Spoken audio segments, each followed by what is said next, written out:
বাংলাদেশে একটা হিজাবি মেয়ে ড্রাম বাজাচ্ছে। এটা খুব ভাইরাল হলো রিসেন্টলি। এটা নিয়ে বিভিন্নজন বিভিন্ন ধরনের মন্তব্য করতেছে, ট্রোল করতেছে। একটু চিন্তা করে দেখেন, আমাদের যে মেন্টালিটি, স্পেশালি আমরা যারা বাঙালি মুসলিম, আমাদের মেন্টালিটি হচ্ছে যে কেউ যদি হিজাব পরে হারাম কাজ করে তাহলে সেটা অনেক বড় গুনাহ। আর হিজাব ছাড়া যা ইচ্ছা তা করতে পারবে। সিনেমা করতে পারে, নাটক করতে পারবে, মডেলিং করতে পারবে। কোনো সমস্যা নাই। কেউ কিছু বলবে না। আবার দাড়ি টুপি যদি থাকে তাহলে মানে ওই মানুষটা ফেরেশতার মতো থাকতে হবে। সে কখনোই হারাম কাজ করতে পারবে না। তার মধ্যে কখনো কোনো ভুল হতে পারবে না। আর যদি দাড়ি টুপি না থাকে, যদি ইসলামিক মাইন্ডেড না হয়, তাহলে তার জন্য সবকিছু করা জায়েজ। এটা কোন ধরনের মেন্টালিটি? এটা হলো ১ম কথা। এটা মাথায় রাখবেন। ঠিক আছে? বলতে পারেন যে আপনি যদি দাড়ি টুপি থাকে আপনার, তাহলে আপনার কাছ থেকে মানুষের এক্সপেকটেশন একটু হাই থাকে। তার মানে এই না যে আপনি তার কাছ থেকে একজন ফেরেশতার মতো, মানে ভুলহীন, গুনাহীন একজন মানুষ আশা করবেন। যিনি দাড়ি রাখতেছে, যিনি হিজাব পড়তেছে, যিনি বুরখা পড়তেছে, তাকে কিন্তু শয়তান বেশি ট্রাই করে।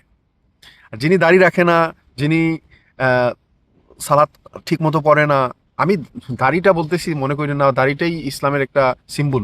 দাড়িটা যদি কেউ রাখে, আল্লাহর কথা স্মরণ করে, রসুল্লাহ সাল্লাহ আলাইসলামের সুন্নতের কথা স্মরণ করে, সেটা হচ্ছে এটা সাইন যে সে এক স্টেপ আগায় গেছে। কেউ যদি হিজাব পরে, বুরখা পরে, আর এক স্টেপ আগায় গেছে। আমি এই জায়গাতে ওই যে এই মেয়েটার কথা বলতেছি, মেয়েটার একটা ছোট ইন্টারভিউ দেখলাম। সে বলতেছে যে আমার আমার মা বাবা আমাকে সাপোর্ট করে, আমার আত্মীয় স্বজন সাপোর্ট করে।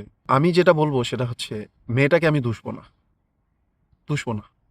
মেয়েটার বয়স কত জানি না, ১৭-১৮ এরকম হবে আমি যেটা দেখলাম। আমি দুষতেছি না এই জন্য, কারণ মেয়েটাকে দোষার আগে আমাদেরকে সমাজটাকে দুষতে হবে, সোসাইটিকে দুষতে হবে। বাংলাদেশে কতটা মসজিদ আছে? অফিসিয়ালি বাংলাদেশে কত হাজার মসজিদ আছে? হাজার হাজার মসজিদ। ঢাকাই ধরেন, কত হাজার মসজিদ আছে? ঢাকাকে মসজিদের নগরী বলা হয়। এখন আমি আপনাদেরকে প্রশ্ন করি, কতটা মসজিদে মহিলাদের জন্য নামাজের ব্যবস্থা আছে? কতটা মসজিদে মহিলাদের জন্য হালাকার ব্যবস্থা আছে, লেকচারের ব্যবস্থা আছে, যেখানে মহিলারা গিয়ে ইসলামের জ্ঞানটা পাবে, একটা লেকচার শুনবে, কিছু জ্ঞান আহরণ। একটা মানুষ যদি জ্ঞান আহরণ না করে তাহলে সে প্র্যাকটিস করবে কিভাবে?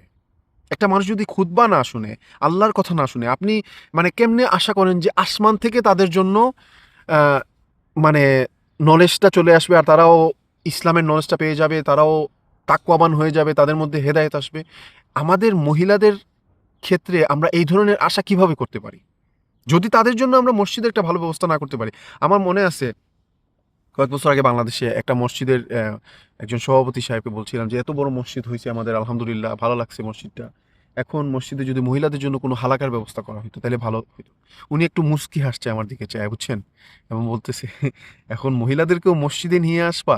মানে উনাদের মাইন্ডে এটা ঢুকে গেছে যে মহিলাদের জন্য মসজিদে যাওয়াটা হারাম। বাংলাদেশের কিছু আলেমরা এই ধরনের কথাও বলে থাকে, মহিলাদের জন্য মসজিদে যাওয়াটা হারাম, কিন্তু মহিলাদের জন্য বাজারে যাওয়াটা হালাল, তারপরে মেলাতে যাওয়া হালাল, তারপরে ওই যে মিক্স গ্যাদারিংয়ে যে কোনো জায়গায় যাওয়া হালাল, মডেলিংয়ে যাওয়া হালাল, সব জায়গাতে যাওয়া ঠিক আছে, কোনো সমস্যা নাই। এই মেয়েটা যে এই কথাগুলো বলতেছে, তার প্যারেন্টসদের কাছ থেকে শিখুক আর যেটাই শিখুক, এটা আমাদের বাংলাদেশের কালচার ভাই, বাংলাদেশের কালচার। এই মেয়েটা তো অ্যাটলিস্ট হিজাব পড়তেছে, ঠিক আছে, হিজাব পরেও এই যে এটা এটা বুঝতেছে না যে এটা একটা গুনার কাজ। হিজাবের কনসেপ্টটাই আমাদের নাই। চিন্তা করে দেখেন, হিজাব জিনিসটাই কি মেয়েটা বুঝে নাই আসলে। তাকে বুঝাতে হবে, মানে তাকে বলতে হবে হিজাব জিনিসটা কি। হিজাবটা মাথায় কাপড় দেওয়াটাই হিজাব না, আর মুখে দাড়ি রাখাটাই হিজাব না। হিজাব অবশ্যই ভিতর থেকে আসতে হবে আপনাকে, আপনি হিজাবটা বুঝতে হবে আপনাকে। হিজাবটা কিন্তু এটার উপরে লিমিটেড না, এই জিনিসটার উপরে মাথায় কাপড়টা পরলেই আপনার হিজাবটা হয়ে গেল না, ঠিক আছে? তো এই মেন্টালিটি রাখাটা ঠিক না যে কেউ হিজাব পরলে সে কখনো গুনাহ করবে না, আর কেউ হিজাব না পরে যদি, তাহলে তার জন্য সব কিছু করা জায়েজ। তার জন্য গান বাজনাও করা জায়েজ, কনসার্টে গিয়ে নাচানাচি করাও জায়েজ। একটা মেয়ে বলেন আর একটা ছেলে বলেন, মেয়েদের জন্য মসজিদে সালাতের ব্যবস্থা করা উচিত। তারপরে একটা হালাকার ব্যবস্থা করা উচিত মসজিদগুলোতে। এই জিনিসগুলো আমাদের করতে হবে ভাই।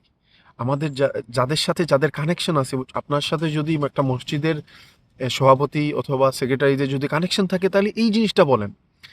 এটা যদি না করতে পারেন তাহলে ভবিষ্যতের জন্য আমাদের অনেক খারাপ দিন আসতেছে। আজকের যে বোনেরা আছে তারা ভবিষ্যতের মা।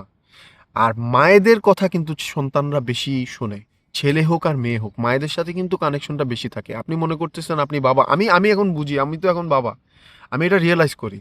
এখন আমার বোনদের মধ্যে যদি ইসলাম ঠিকমতো না থাকে, বোনেরা যদি ইসলাম সম্পর্কে ভালো নলেজ না রাখে, সন্তানদেরকে যদি ভালো নলেজ না দিতে পারে, তাহলে ভবিষ্যতের যে প্রজন্ম সেটা ইসলামিক হবে এটা আশা করবেন না। জাযাকাল্লাহ খাইর। আসসালামু আলাইকুম ওয়া রাহমাতুল্লাহি ওয়া বারাকাতুহু।